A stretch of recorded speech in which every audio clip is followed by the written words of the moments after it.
अस्सलाम वालेकुम स्टूडेंट्स, कैसे हैं आप। उम्मीद है इंशाअल्लाह ताला आप ठीक होंगे, अल्लाह ताला आपको ठीक रखे।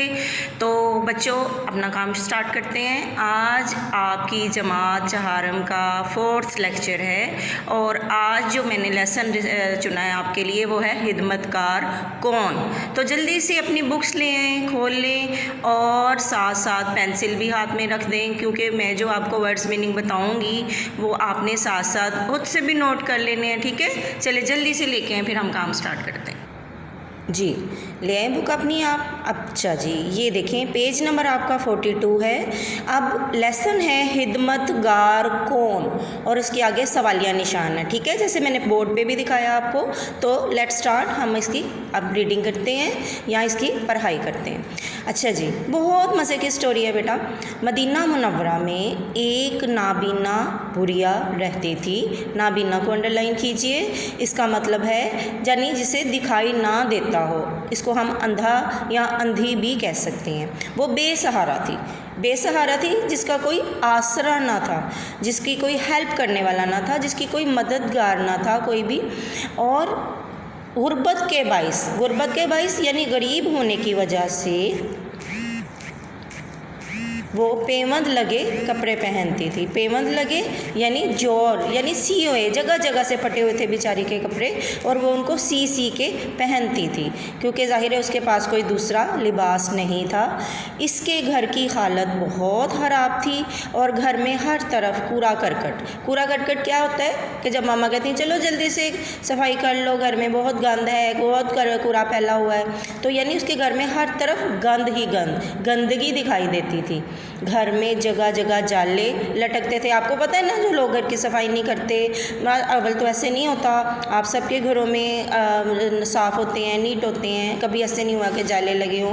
तो जाले बेटा ये होता है कि जगह जगह कोनों पे आपके ब्लैक कलर के छोटे छोटे से जाले लगे होते हैं जो बहुत बुरे नज़र आते हैं। अब जाहिर है वो अंधी औरत थी, उसको क्या पता कि घर में कहाँ जाले लगे हुए हैं, तो वो वहाँ पे जाले भी लटकते थे। इसके घर में कोई नहीं था जो उसकी मदद करता। बुढ़िया अपनी हालत पर बहुत रोती, लेकिन कोई उसकी मदद के लिए ना आता, ठीक है जी। आगे है कि एक दिन एक शख्स का वहाँ से गुज़र हुआ यानी वो वहाँ से गुज़रे, वहाँ पर गए, उसके घर के आगे से। बुढ़िया को बेबसी की हालत में चारपाई पर पड़ी थी। बेबसी यानी बेचारी बहुत बुरी हालत में थी, लाचार थी, बेसहारा और बेआसरा तो थी ही। तो सारा घर कूड़ा करकट से भरा हुआ था, पानी का घड़ा भी खाली था। अब बेचारी देखें, पानी में इतनी मिस्कीन थी, इतनी बेचारी नहीं वो नज़ार थी। हम लोग ऐसे किसी शख्स को देख ली तो हमें कितना दुख होता है। तो इसी तरह उनको बहुत अफसोस हुआ। उसने घर को साफ़ किया।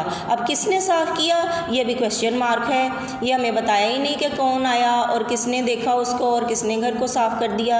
ये एक तरह का सस्पेंस है जो आगे जाके ओपन होगा, ठीक है। फिर इसलिए मैंने आपको कहा था ये बहुत मज़े की स्टोरी है। घरे में पानी भी भर के दिया, फिर उस औरत का खातून का बुढ़िया का हाथ मुँह धुलाया, उसे खाना खिलाया जैसे छोटे बच्चों का खिलाते हैं, और फिर उसका असा लाठी, अंडरलाइन कर ले इस वर्ड को, साफ़ करके चारपाई पे रख दिया। और अब वो शख्स बिला नागा को अंडरलाइन कीजिए। बिला नागा का मतलब है रोज़ाना वहाँ आता और खामोशी से घर साफ़ करता, पानी को भरता और उस खातून को, उस बुढ़िया को अपने घर से लाया हुआ खाना खिलाकर वहाँ से रुखसत हो जाता का मतलब है चला जाता। वो औरत यानी वो खातून, वो बुढ़िया खाना खाकर अल्लाह ताला का शुक्र अदा करती और नमाज़ पढ़कर इस शख्स को दुआएं देती। इस शख्स ने ना अपने बारे में बताया और ना ही बुढ़िया ने इससे कुछ दरियाफ्त किया जी। अब नेक्स्ट पेज है कि एक दिन हज़रत उमर रज़ी अल्लाह ताला अन्हा का गुज़र वहाँ से हुआ और वो उस खातून के पास आए और उन्हें हैरत हुई कि नाबीना होने के बावजूद इस औरत का घर कैसे साफ़ सुथरा है। देखें फिर यहाँ कैसे का मतलब क्वेश्चन मार्क है, और घरे में पानी कहाँ से आता है इसके आगे भी क्वेश्चन मार्क है। हज़रत उमर के पूछने पर बुढ़िया बोली, मैं इस शख्स को नहीं जानती, वो अंधेरे में आता है, घर में झाड़ू देता है, घरे में पानी भरता है और घर की से लाई हुई रोटी मुझे खिलाता है, यानी खाना। खुदा तरस है, यानी खुदा तरस को अंडरलाइन कीजिए, यानी अल्लाह ताला के लिए तरस खाने वाला और नेक आदमी है और बहुत शरीफ आदमी है। अल्लाह ताला उसे नेकी का अजर दे यानी सवाब दे। حضرت عمر سوچ میں گم ہو گئے کہ ایسا نیک کام کرنے والا شخص کون ہو سکتا ہے۔ اس شخص کے بارے میں معلوم کرنے کے لیے وہ رات کے آخری پہر، یعنی جب رات بہت زیادہ ہو جاتی ہے اور بالکل آخری لمحہ جب ہوتا ہے اور اس کے بعد اگلے ہی لمحے سورج نکلنے کا امکان ہوتا ہے، تو وہ اس وقت بوریا کے گھر کے پاس چھپ کر بیٹھ گئے۔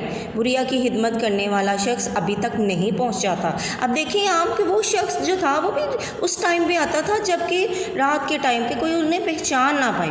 کچھ دیر کے بعد وہ شخص آیا اور اس نے معمول کے مطابق جھاڑو دیا، گھرے میں پانی بھرا اور بوریا کو کھانا کھلایا اور عصا صاف کر کے چارپائی کے ساتھ لگا دیا۔ عصا کا مطلب ہے لاٹھی۔ حضرت عمر اس شخص کو دیکھ کر خاموش ہو گئے اور وہ خاموشی سے اپنا کام دیکھا۔ حضرت عمر اس شخص کو دیکھتے رہے اور وہ خاموشی سے اپنا کام کر کے چلا گیا۔ بوریا کی زبان پر اس کے لیے دعائیں ہی دعائیں تھیں۔ حضرت عمر نے اس خاموش خدمت گار کو غور سے دیکھا تو وہ خلیفہ اول امیر المومنین حضرت ابو بکر صدیق تھے۔ حضرت ابو بکر صدیق، دیکھیں کہ جب وہ لوگ نیکی بھی کرتے تھے پیارے بچوں تو کبھی جتاتے ہی نہیں تھے، بتاتے ہی نہیں تھے، اور ہم لوگ دیکھیں چھوٹے چھوٹے کام کر کے ہم کہہ رہے ہوتے ہیں ہم نے یہ کر دیا۔ چلیں آگے دیکھتے ہیں۔ حضرت عمر ہر وقت خدمت خلق کا مطلب ہے لوگوں کے کام آنا میں مصروف رہتے تھے۔ حضرت عمر نے یہ دیکھ کر کہا کہ نیکی میں حضرت ابو بکر صدیق سے آگے بڑھنا بہت مشکل ہے۔ اللہ تعالیٰ انہیں جزائے خیر دے، یعنی اللہ تعالیٰ انہیں بہت زیادہ اجر دے۔ ٹھیک ہے بچے، آج کا لیکچر اتنا ہے، کل انشاءاللہ اس کی ایکسرسائز دیکھیں گے۔ اوکے جی، اللہ حافظ۔